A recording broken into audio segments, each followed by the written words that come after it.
Се повеќе граѓани во Македонија страдаат од респираторни заболувања. Загрижувачки се бројките за пациенти со рак на белите дробови.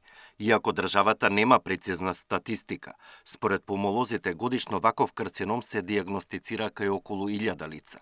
Ако порано главна причина беа цигарите, сега најголема опасност е загадениот воздух. Кад сам ја био млад, ретко смо видели пациенте са карциномом плуќа кои нису пушачи.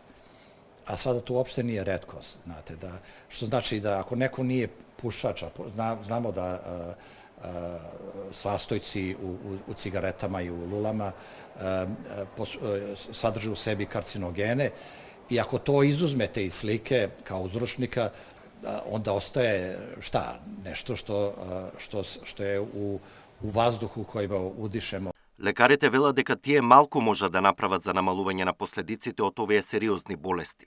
Ризиците треба да се ублажат со политиките на државата. Да се работи на намалување на загадениот воздух, да се работи на намалување на бројот на пушачи, да се подобрат условите на работа и така натаму и така натаму. Значи се додека тоа не го направиме, Македонија има и ќе има поголем број на болести од респираторниот тракт. Ние ги лекуваме тогаш кога ќе ги добиеме на клиника, но тоа често пати е доцна, затоа што од друга страна и не секогаш на време бараат лекарска помош. Покрај порастот на бројот на пациенти со рак на бели дробови, астма, ХОП, загрижувачки се информациите дека над 4% од случаите со туберкулоза во Европа се деца, а се сметаше дека болеста е победена. Во Англија имаат проблем со туберкулоза и ќе има низ Европа.